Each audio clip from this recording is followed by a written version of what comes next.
Hello, আসসালামু আলাইকুম guys. আজ আপনাদের সাথে শেয়ার করতে যাচ্ছি গ্রামীণ বাংলার জীবনে ঘটে যাওয়া কিছু ভৌতিক ঘটনা। তো ঘটনাটা হলো আমাদের যশোর এলাকার মনিরাম উপজেলার একটি ঘটনা।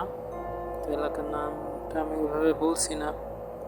তো ঘটনাটা ঘটেছে খুবই একটি গ্রামীণ এলাকা আর কি। বাসাগুলো খুব বেশি উন্নত না, মোটামুটি হলো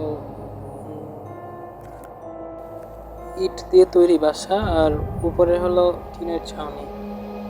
তো এই বাসার মোটামুটি 4টা রুম ছিল। একটা রুমে হলো একটা বাসার বড় মেয়ে, যে হলো পড়তো সম্ভবত কলেজে, হয়তোবা ইন্টার ফার্স্ট সেকেন্ড ইয়ারের দিকে। তো ওর টেবিলটা ছিল, পড়ার টেবিলটা ছিল তার জানালার পাশে। তেমনই একদিন মানে ওদের বাসার ওই সাইডটায় একটু হলো জিনের প্রবলেম ছিল আর কি। মানে মাঝে মাঝে একটু ভৌতিক ঘটনা শোনা যেত, যে জিনে মানুষের আসর করে বা জিনে এখানে মানুষের ভয় দেখায় এরকম। তেমন একদিন ওই আপু কী করছে, পড়ার টেবিলে বিকালের দিকে পড়তে বসছে, আপুদের বাসায় কেউ নাই।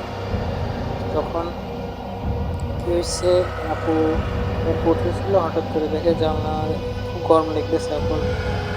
তো আপুর যে বাড়ির হলো আপুর যে আপুর বাবা তাকে বলছে যে তুমি কখনো যদি বাসায় থাকতে তাহলে জানলাটা খুলবা না।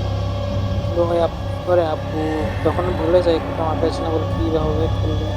তো আপু বিকালবেলার দিকে করছে, তো অনেক গরম লাগছিল বলে জানলাটা আপু খুলে এসেছে। এমন সময় খুব গরম একটা বাতাস আর কি জানলাতে ঢুকলো। মনে করছে অনেক গরম পড়েছে, তো গরম বাতাস ঢুকলো। তারপর জানলাটা খুলে দিয়ে পড়তে বসছে। এবার পড়তে পড়তে হঠাৎ এমন বাতাসটা, জানলা দিয়ে বাতাস আসতেছে, আবুর কাছে ঘরের ভিতরে যত গরম, তার থেকেও বেশি গরম মনে করতেছিল।